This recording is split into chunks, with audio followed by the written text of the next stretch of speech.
Hello and welcome to the program. This is Moneyline with Nancy, and I am Nancy Naji. Today we will be talking about addressing poverty in Nigeria. 133 million people are multidimensionally poor, and close to 100 million people are monetarily poor in the country. President Buhari in 2019 also did say that his desire was to lift 100 million people out of poverty by 2030, in 10 years. And he will be living in the next few days. What has he done? We will be looking at measures by which this administration have tried to alleviate poverty, and even measures down the line, at least in the last few years. Have we been successful with it, bearing in mind that Nigeria has been adjudged as the poverty capital of the world? Can we continue like this? We have a president-elect. What will the incoming government do to reduce poverty in the country? And is there a difference between poverty alleviation programs and wealth creation programs? We will be providing you perspectives on the show today. My guest will be joining me shortly to take a look at that. But let's get started with our business news. Don't forget to connect with us on all our social media accounts. If you're not subscribed to our YouTube channel, please do well to do that right now. You are with your device. What does it take? You just go on YouTube, search Moneyline, just put in Moneyline with Nancy TV, and it just pops up. All you just need to do is to press the subscribe button.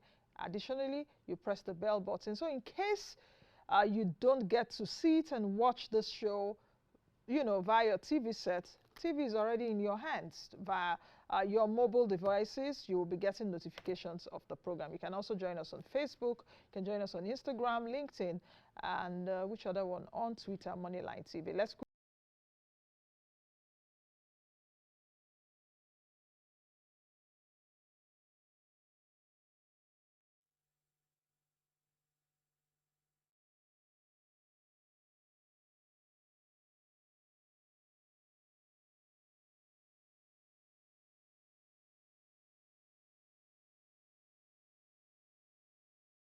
All right, welcome back. But at this point, we will be moving over to Rivers State, where there will be a commissioning. So we will be handing over to our team over there in Rivers State. But hang on, don't worry, we'll bring you this interview back to our terrestrial viewers. All right. As we move on with the program, my guest is Okpoluwa Dakpo Thomas. He's an international financial analyst, and he joins us from the United Kingdom. Hello, Okpe, and welcome to the program. Can you hear me? Can you see me? Can you hear me, Okpe? Yes, I can hear you very well. I can hear you very well. Can you hear Okay. me? Yes, I can. How are you? Yes, I'm doing okay. How are you doing? I'm well, thank you. Can you speak to me about your perspective about poverty in the country? You've seen different administrations say that they would try to address poverty in their own way. Previous administration, for example, had a poverty alleviation program, I think called NAPEP.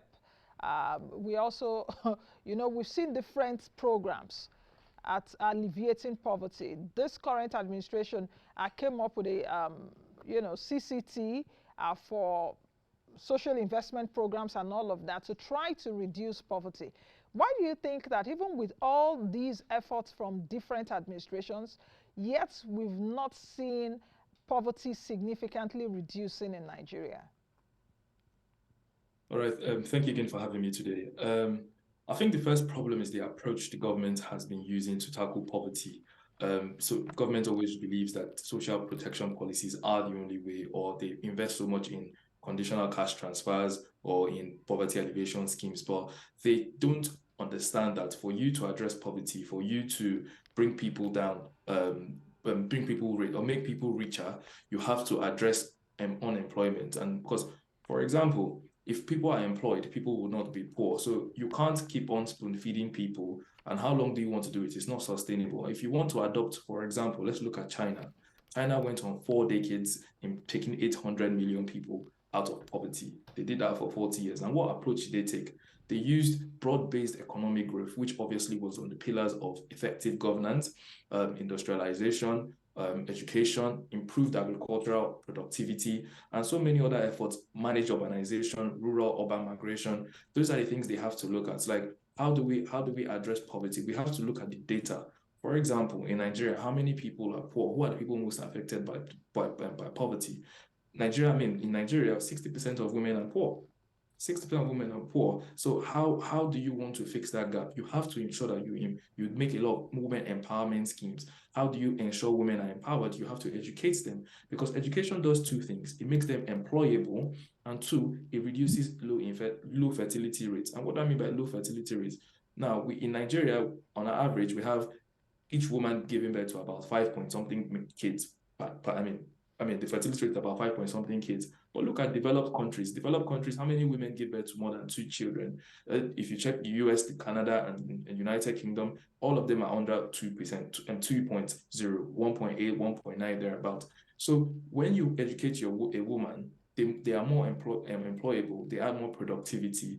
And you see that even the World Economic Forum says for every dollar you invest in the girl child, you have $2.8 return into the economy, improve GDP. If you close the gender gap, you improve GDP. So those are the things that the new government should try and tackle, because education is very important.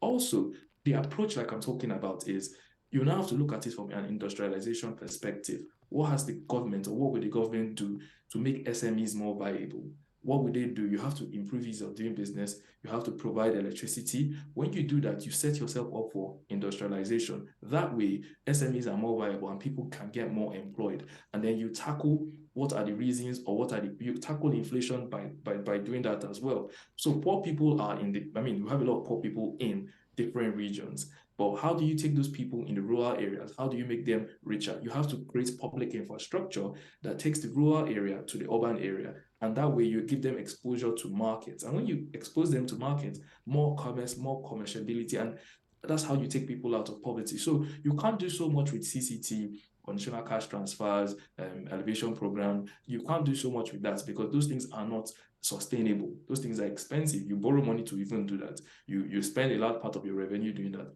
when you can actually just invest in the economy. And also, another thing that I think the question is not what is the incoming government doing to fix poverty, is what are the incoming governments doing? We try to limit poverty tackling to just the federal government, but that's not right. The state government has a role to play. The local government has a role to play. Last year, the Multidimensional Poverty Index came out. What did it tell you? We are always using the monetary approach to determine what poverty is. Okay, people living under $1.9, but that's not what poverty is alone. Apart from the monetary approach, you have to look at it. How many people are healthy? How many people have good education? How many people have proper living standards? If you use that number, you see that we have 133 million people multidimensionally poor. But if you use the monetary approach, we're just maybe about 70, 75 million people poor. So how do you tackle multidimensional poverty? You have to involve the state government. You have to involve the local government. Like, for example, look at the state government. Look at Bayelsa, for example. In terms of population, it's probably the smallest state in the country. Allocation is almost 100 billion annually. But it's the second poorest state in the country as well. How? What was the state government doing to fix that? You can't wait for the federal government to always intervene, because there are so many things you have to do with the grassroots. You have to, it's the people closer, the poorer people, the rural area, the state government and the local government have more access to addressing this need. The federal government is.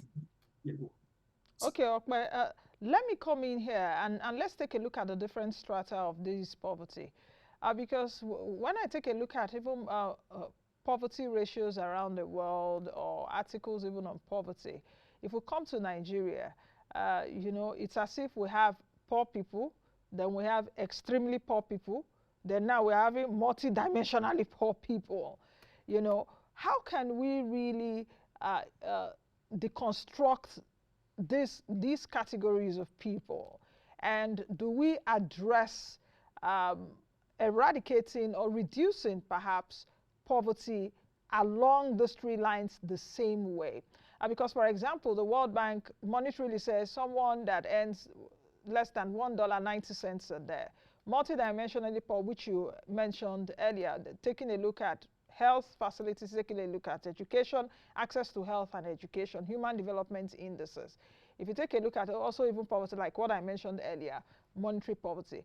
So do you think that our approaches over the years towards reducing poverty have been targeted at this set of people? Because multidimensionally poor, the way we should address multidimensionally poor people, is it the same way we should address someone living in extreme poverty? I hope you understand my question. That are you Yes. looking at them with the same lenses? Yeah, so the multidimensional indices, it also takes into factor the monetary approach as well. So it gives you a nuanced approach to what we need to do. The approach has been poor all along the all along. That's why we've not solved anything. Like I've said, you have to sit down and ask yourself what level or which government is responsible for these indicators. So, for example, in nutrition, which is obviously an indices for multidimensionally poor people, who tackles it? The federal has a role to play, the state has a role to play, the local government. Food security, the federal has a role, the state, the local government. Access and time to healthcare. Time to healthcare is, if I am ill, how quick can I get to a healthcare facility? It's the state and local governments that are in charge of that, not the federal government. So when you look at these indicators and which government is responsible, you have a better approach to solving poverty, because the multidimensional poverty index, it gives you, especially the one in Nigeria, it gives you an overview of the regions that are actually very poor. So you see, okay, Bayelsa South is actually very poor. You see Oyo West is actually very poor. These are the things that gives you an idea of, okay, so what should these areas do? What should these people do to actually fix this issue? So when you sit down and say, how do we solve poverty? Everybody has a role to play. The federal government has a role to play, which what education has a role to play with macroeconomic stability. The state government has a role to play with healthcare, schools, education as well, nutrition, local government, healthcare, infrastructure. Okay, you have to fix a road, because let's say you have poor people in rural areas. Hope you know that 90% of the food we consume are created and developed in the rural areas. People in Ikoyi are not farming. The people that are farming are in the poorer, in the rural areas. How do you bring these people? How do you bring these markets closer to the commercial areas? It's by infrastructure. So if you fix the road and the channels, improve security in those areas, that's the federal government role as well. But if you restructure, the state government has a role in also improving security, then you now see that more people in the rural areas will have access to the urban areas, and obviously improves their chances of earning more income. That's the problem. And if you look at agriculture, for example, you have small income holder farmers, which obviously are majority. I mean, that's what majority of Nigerians do. That then in the poor regions do subsistence agriculture. But how do you make it commercially viable? You have to give them access to markets, because what we've seen over the years is middlemen exploiting these income farmers and saying, oh, they will do the distribution and logistics, and then give them little change, and then you sell it to the market. Give these poor people a chance to sell, and it improves their lifestyle. So also the individuals also have a role to play in terms of family planning. I'm not saying we should adopt China's policy of one child per mother, but we have to address it. 5 children per mother in Nigeria is actually wrong. When you say let's look at our GDP numbers now. GDP per capita income, that's about $2,000 currently. That's because our population is large, our GDP is not even great. So in Africa, we have the largest GDP, but it doesn't show in Nigerians, because we have so many people. By 2050, we're projected to be 400 million people. How do we intend to take care of these 400 million people? So the way to go is to be addressing it from a state, local government level, and a federal level. Everybody has a role to play in this. I mentioned this talking about measures to reducing poverty, and let's take a look at it this way. Do you think that we can actually reduce poverty to the barest minimum if we do not have solid structural reforms? One, if we also do not have policies that boost productivity across board. That's two. And if we do not improve, for example, access to electricity, as well as other social infrastructure like water and all of that, do you think that if we do not improve along these 3 deep reforms, that we are paying lip service to alleviating poverty? Yes, I mean, yes, right. I mean, there's no way we can reduce poverty without paying, what do you call it, measures, without taking these measures into consideration. Because you can't have the reforms that we need are structural reforms. Like I said, infrastructure, electricity. Look at China, look at the industrialization, look at Hong Kong, Singapore. All you just have to do is industrialization and trade, business. SMEs are the largest employers of labor, not government. A lot of people think, oh, government should improve employment. And yes, that the only thing they can do to improve employment is the macroeconomic stability, so interest rates and whatnot, and that's through the central bank governor. But in terms of actually hiring people, government civil service or public service cannot hire everybody. What they can do is to create policies, like you rightly said, that would give you ease of doing business. So for me to go to market is easy. For me to open a business is easy.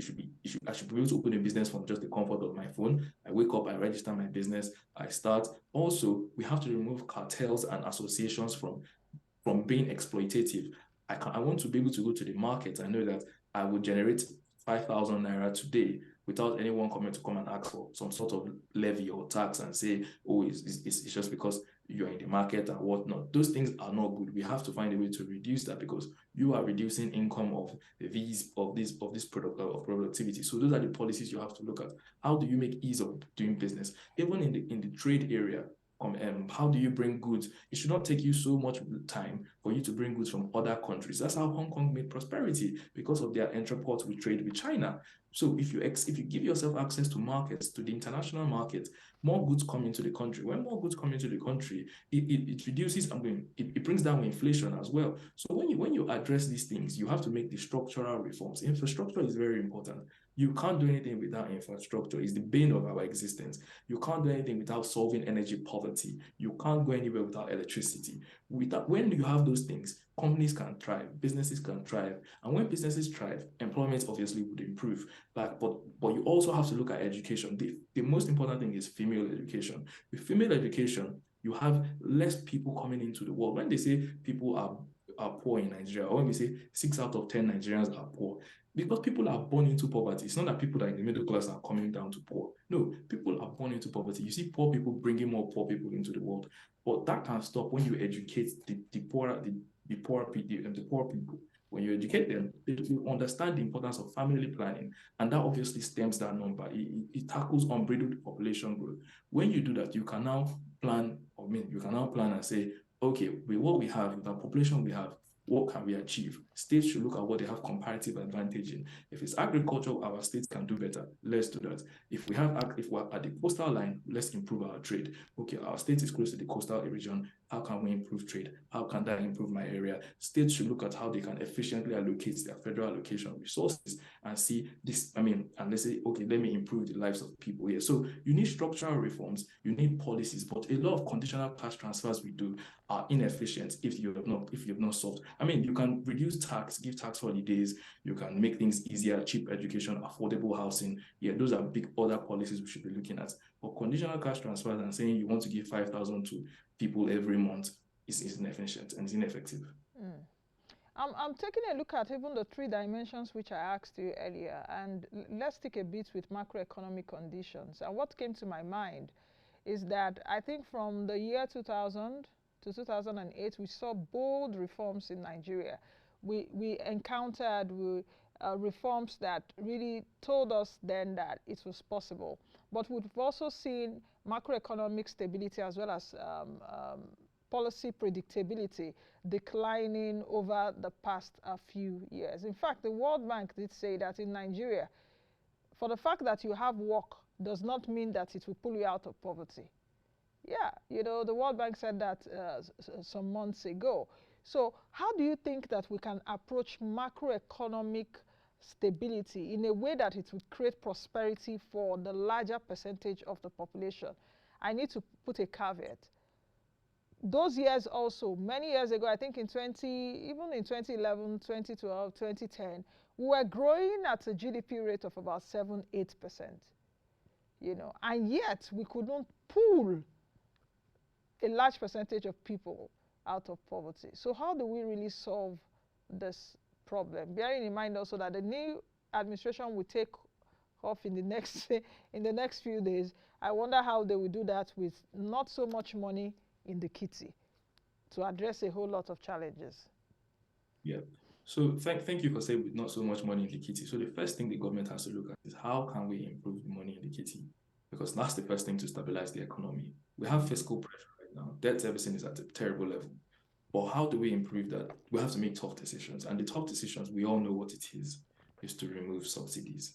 If you remove subsidies, you have more inflow of oil money. I mean, Nigeria needs oil money because with oil money, two things can happen. Number one, you can be able to pay your debts, your existing debts. Two, you can also be able to build an infrastructure. It is very difficult for you to print money and fix infrastructure because once you do that, you have to ensure that the assets you're investing in can be able to pay back the debt repayments, which is very tough.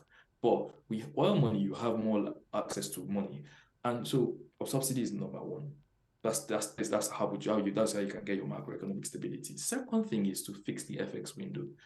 There is no investor in the world. I'm an international financial analyst. Yeah, no investor in the world would look at Nigeria and want to invest because you don't know what rate you're investing in. You have a bank rate, you have a black market rate. You see the issues with airlines now, they can't repatriate their funds. You have to fix the FX window. When you fix the FX window, it gives you a direct access of international money, more oil money, more dollars, more, and that gives you a large kitty for you to now deploy and invest into the country. But those two tough decisions usually come at consequences. Number one, if you take away subsidies, you know what will happen to fuel price. When fuel price goes up, you now understand that people would obviously might also have low purchasing power. But then again, you have to now look at the data. Data is very important. What do Nigerians spend their money on? Much ado about fuel price is food. Food is 57% of Nigerians' income goes to food. So if you find a way to reduce food, which is obviously why I've always said, if we find a way to reduce the price of food, Nigerians will live off better. You can't spend 57 or 60% of your income on food because that's not what happens in developed countries. United Kingdom, United States, Canada, Australia spend less than 10% of their income on food. Their households, 6%, 7%. But look at Nigeria, we spend 56%. Kenya does 46%. Azerbaijan, Algeria does 40-something percent. So developing countries spend so much money on food. So if you find a way to reduce food inflation, if you find a way to do the cost of food, then you can now have more leverage in increasing the price of fuel, by taking away subsidies. And that's a win-win. So I think Nigerians have to understand that any decision they make anything they have to do has to go into food. And that's why you said it. You can be employed, but then again, it doesn't take away from poverty. That's because you've used all your money to buy food. So if we have cheap food, and that's how China was able to escape poverty, because they put so much attention in increased agricultural productivity. But agriculture can take you away from, it can't give you the type of growth we want, but it can improve the lives of the people that are poor. Because if I'm spending less money on food, I have more purchasing power to live a better life, more purchasing power to go to schools, more purchasing power to access healthcare, more purchasing power to do certain things, and that improves my welfare in general. So those are the things that the government has to do. How can we reduce food? Because if you don't reduce food, like I said, we can't spend 60% of my income on food. It's not done anywhere in any developed country. If we find a way to reduce food, we find a way to protect the income of poor people, and then you can now have a better lifestyle and better living standard. Do you see a role for state governments there in terms of helping us to bring down inflation? And let me explain what I mean. The food products we have in Nigeria, food come from the states. Like you said, a man in Ikoyi is not farming, as it were. It's coming from somewhere. So do you think that the states can really do something to help bring down the cost of food in the country, perhaps by providing more infrastructure to help ease access of the farmers from their farmlands to markets? Do you think that is feasible? Because what's coming to my mind now is that during the Naira redesign brouhaha, was it last year now? Yes, I think last year. How time flies. Yes, you saw that the governors were in sync. All of them came together against the design policy. And what was just coming to my mind is that can the states also declare like a state of emergency, the 36 states in Nigeria, including FCT, because people in FCT are poor. Majority of people in FCT are poor. Can they declare a sort of emergency of poverty, for example, and have a roundtable on how do we alleviate poverty in our states, away from even what the federal government is doing? Okay, I hope you are also getting in my head this morning and trying to see some of the things I'm thinking about.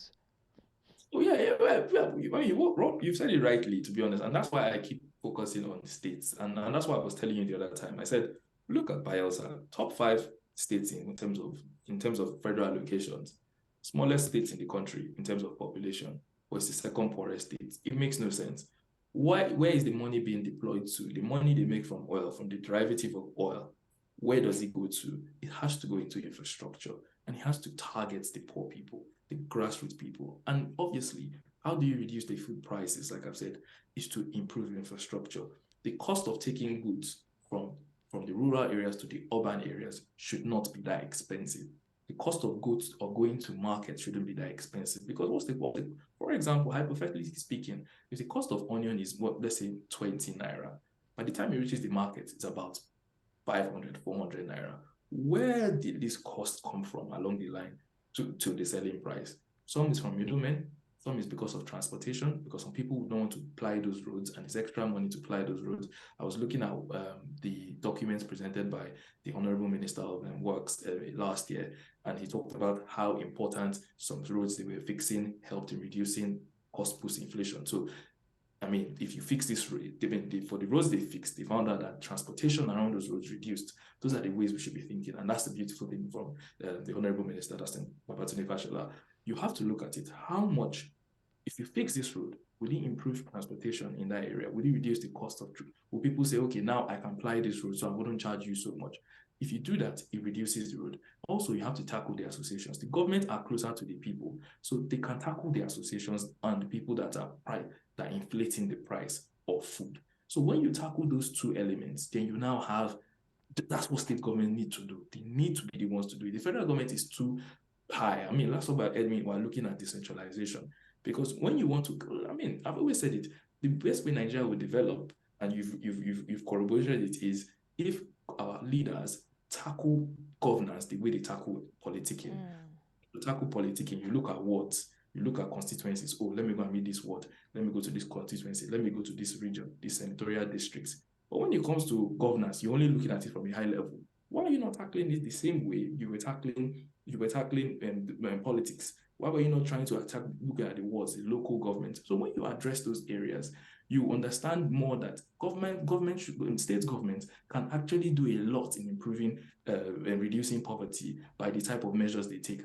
Deploy more money into education, healthcare, and agriculture in the rural areas, and you'll see how poor people. I mean, let's look at it statistically. 70% of people in rural areas are poor. 40% of people in urban areas are poor. So you spend more money on where the people are the poorest. Give them access to markets, open up trade, give them one road, link them up easily. And you see how these things will improve. Public infrastructure is important as well. You know, they usually say that a rich country is not defined by people, how many rich people have cars. It's defined for how many rich people can use public infrastructure. Yeah. Rich people can use infrastructure. That means you've made your state more, what do you call it? Easy to work, easy to move, and obviously you improve security as well, and everything altogether comes out. Now, let's stick with state a bit. I just have two questions for you just before we finalize today's show. Let's stick with state. If you take a look at the monetary poverty index, that's the poverty rate, even from the NBS, talking about looking at it monetarily, you see states, in fact, the top 10, 9 out of the top 10 are from the north. You see states like Sokoto, Jigawa, Taraba, Gombe, Bauchi, Adamawa. How many have I counted now? 5 or 6. Zamfara, Niger. We have about 9 states out of the top 10 that are from the north. Ebonyi State is among them, according to the NBS in 2019. Their data in 2019. Ebonyi State is one state in the top 10. The other states that are 9 are from the north. That's talking about monetary poverty. If you take a look at the multidimensional poverty index, the MPI, you also see Sokoto State is number 1. And Bayelsa is next, just like you've said. And you also have other northern states there. What do these states really have in common? Because it seems that even for all the data that comes out almost regularly, these states are there. These states are always there. So the thing is, it now goes back to what I was saying earlier in terms of educating women. That is, those areas you've talked about are where fertility rate is high. You have a high population rate. Is it just about fertility rate and population rate? Yes. Yes. Is that the only reason why poverty Yes. seems to be escalating in the country, that women are just giving birth anyhow, and girls do not have access to education in the north especially, and, you know, Yes, that's they're what giving birth anyhow. People are giving birth to children they cannot train. yeah, I mean that's it basically. People are born into poverty. People don't drop from middle class to people. More people are born into poverty. And the North is very, very high in terms of people being born into poverty. Look at it, look at this. How much economic activity goes on in the North? In fact, interestingly, you have more bank branches in Lagos State than the entire Northeast. Yeah. More banks are in Lagos than the entire Northeast. Why is that? Because there's no economic activity going on there. And so so that's why the numbers are high. The incidence will be high because the people that are poor, they are high. That's because you have the arm system. You have people that are just roaming up and down, no productivity of any sort. And that's what happens. So so when we talk about population growth, you need to fix those areas. The poorest people in the country are from those areas because they are the most people in the country. If you find a way to reduce the population from those areas and focus on the existing population and making them productive, you now understand how, and I mean, training people. The women are vulnerable, the children are vulnerable. If you put them into schools, you see what education does, and that's because I'm speaking on education because I've seen it work in Hong Kong. I've seen it work in Singapore. If you educate people, you bring more, you'll be able to fix that. You'll be able to fix poverty easily. Okay, my last question before you go. Is there still a middle class in this country? You're thinking, is there still a middle class? And think about it well. Because it takes like perhaps one sickness. One sickness, yes. One sickness away to do the person. You will know you are already poor. So think about that question. Well, is there still a middle class in this country? Even though we may be classified as a middle income country, as it were. Is it lower middle income? Because we have upper middle income.